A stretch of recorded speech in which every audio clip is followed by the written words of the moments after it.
Que le grand Dieu te bénisse abondamment. Le combat de la destinée.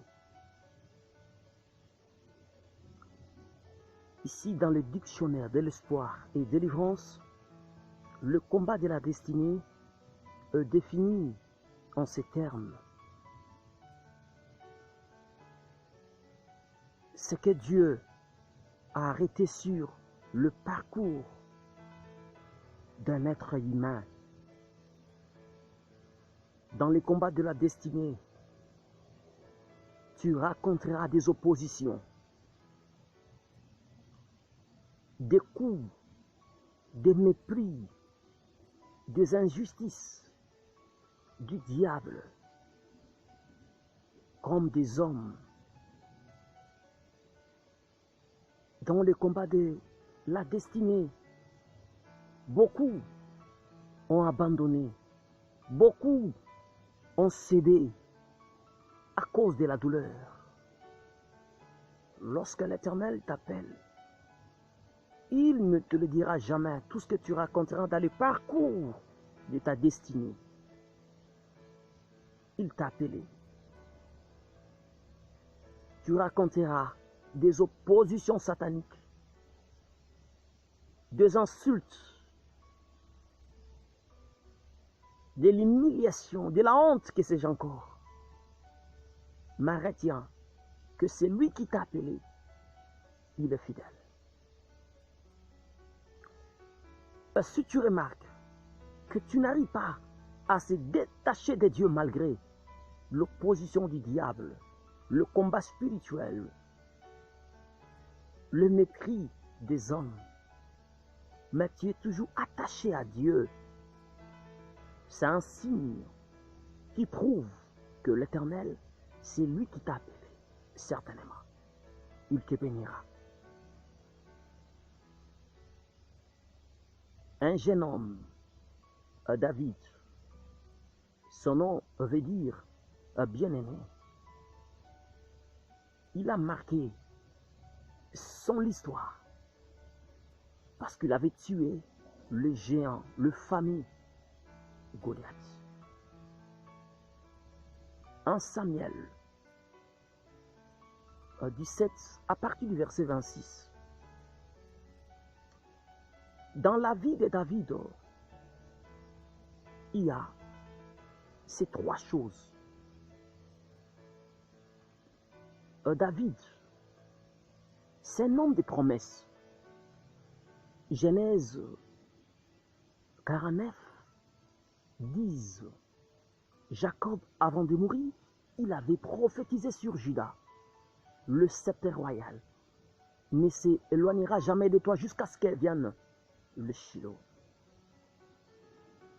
Et alors que le premier roi d'Israël, c'était Saoul de la tribu de Benjamin, une tribu qu'on n'a même pas fait la mention de la royauté. Mais alors que l'Éternel, il avait utilisé tous ses moyens pour que la tribu de Juda devienne celle de sa promesse, de sa volonté, pour que la prophétie de Jacob s'accomplisse. Et David, il est venu de cette tribu de promesses. David, deuxièmement, il a l'onction. 1 Samuel 16, 13. Il a été loin au milieu de ses frères. Troisièmement, enfin David, c'est un homme d'alliance. 1 Samuel 17 à 12. Or, David était le fils de cet Ephratien de Bethléem de Juda nommé Isaïe, qui avait 8 fils. David est le 8e fils d'Isaïe. Le chiffre 8, c'est le chiffre d'alliance. David, il est venu de la promesse, de l'onction et de l'alliance. Lui, il ne touche pas au fétiche. Il sert que le Dieu de la promesse, de l'onction et de l'alliance. Que l'Éternel te bénisse abondamment. Celui qui a la promesse de Dieu, il a la vie. Et la promesse de Dieu s'ouvre par des jeûnes et des prières, par des sacrifices. L'onction battu le caractère. L'onction respecte le Père. La vraie onction, bien sûr, respecte le Père spirituel. L'onction te rendra grand. Elle va te distinguer au milieu des autres. L'onction, c'est la présence de Dieu dans ta vie. Travaille simplement avec l'alliance de Dieu. Tu réussiras sa concours du diable. Dans cette destinée, l'Éternel, il a pourvu que David bat d'abord ce Philistin Goliath. Il posera la question lorsque son père va envoyer cet homme pour aller donner des fromages, de la nourriture à ses frères dans le champ de la bataille. Voilà les dieux des opportunités. Il avait cherché une occasion pour que les noms de David soient reconnus, soient cités. Le Dieu des opportunités existe. Il te bénira.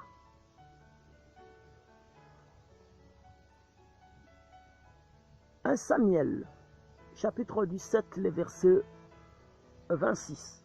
David dit aux hommes qui se trouvaient près de lui, que fera-t-on à celui qui tuera ces Philistins et qui ôtera le pauvre de dessus d'Israël? Derrière Goliath, il y a l'esprit d'humiliation, l'esprit de l'opprobre. Ils ont répondu dans 1 Samuel 17, 25, si quelqu'un le tue, le roi les comblera de richesses. Il lui donnera sa fille, c'est-à-dire pour le mariage, et il franchira la maison de son père en Israël.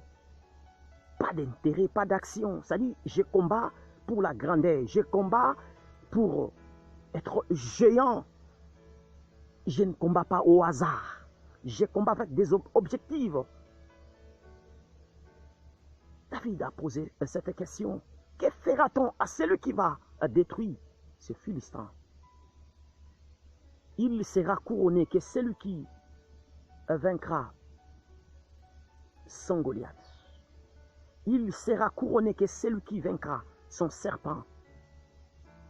Le Goliath de ta vie, ça peut être l'esprit des maris ou femmes de nuit, des malédictions, de malchance, de la sorcellerie, des coutumes, de la magie, de la stérilité, des mauvais sorts de mépris, de l'humiliation, que sais-je encore.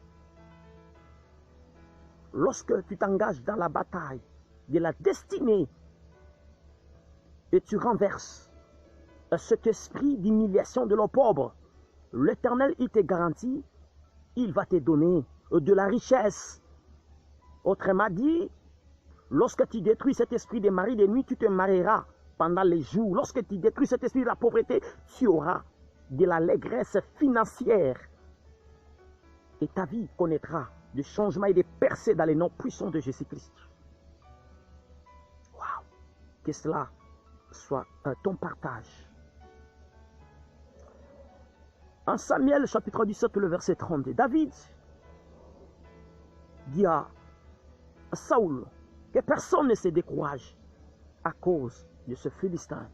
Ton serviteur ira se battre avec lui. Le découragement n'amène jamais à la victoire. Relève-toi. Je sais que tu es blessé, je sais que tu es mordi, tu es même découragé au point de se suicider. Non, l'Éternel est avec toi. Il n'a pas encore dit son dernier mot. Il parlera certainement pour toi. Tu relèveras ta tête. N'aie jamais se décourager. Comme il a béni les autres, il bénira aussi ta vie. Comme il a donné le mariage, comme il a fait ceci aux autres, il le fera aussi avec toi. Oui, oui, il est ton Père. En Samuel 17, 40, David alors, il prit en main son bateau, un bateau de commandement, un bateau de pouvoir, un bateau de directives. C'est-à-dire, il s'appuyait à l'Éternel. Il est comme une brebis devant le berger Adonai. Il choisit dans le torrent un 5 pierres poli. Bien sûr que oui, il choisit dans la présence du Saint-Esprit le 5 pierres qui parle que de la grâce. Et cette grâce n'est rien que Jésus-Christ. Le Saint-Esprit qui glorifie le Seigneur Jésus-Christ au milieu des croyants, qu'il est bel et bien vivant. Jésus-Christ, il est le seul idéal, le seul appui de ta victoire. Le trophée de ta victoire est dédié à Jésus-Christ. 1 Samuel 17:43. Il maudit David par ses dieux. Goliath, au nom de Dagon, au nom des esprits, des divinités, de la sorcellerie, de la magie, de notre tribu, de notre nation, je te maudis, David.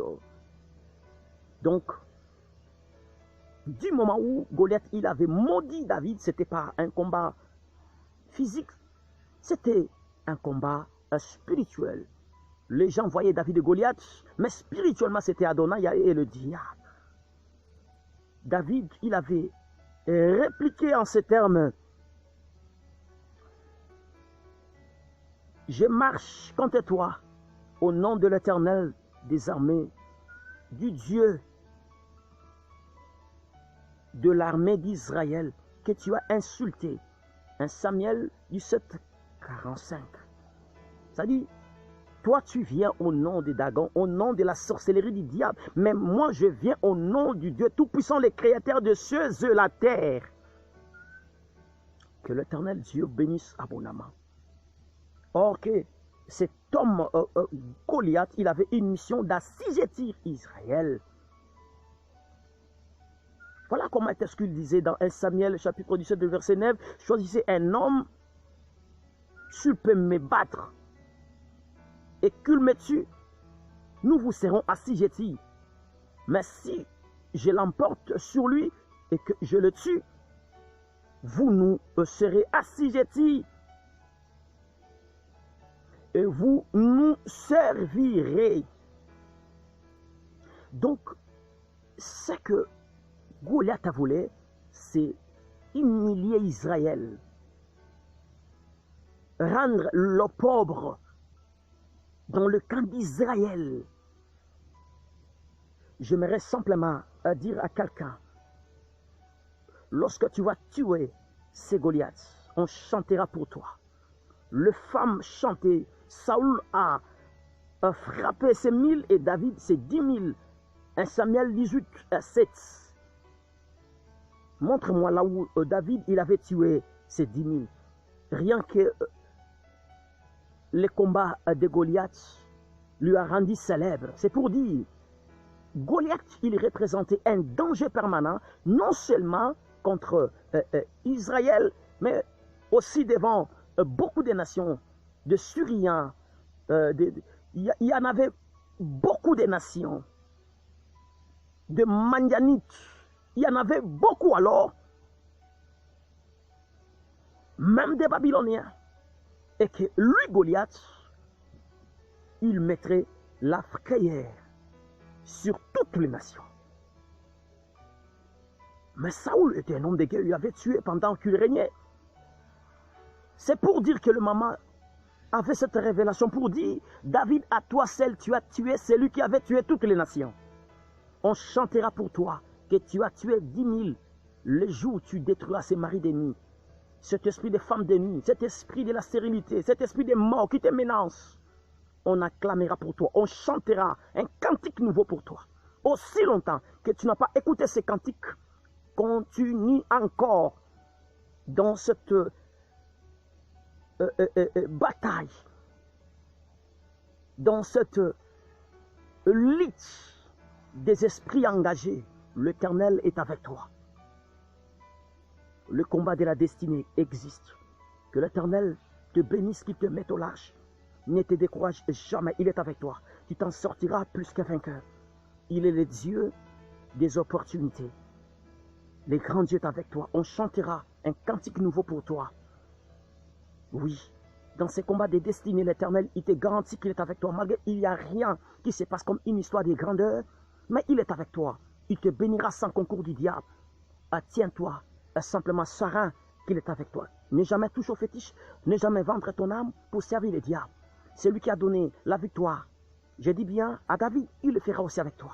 Reçois la victoire devant les esprits des maris de nuit, des femmes de nuit, les esprits de condamnation, de stérilité, des célibats prolongés, des malchants, des malédictions, de la sorcellerie, de la magie. Reçois la victoire sur le monde des esprits, le monde de ta famille qui est en train de peser sur toi dans les noms puissants de Jésus-Christ.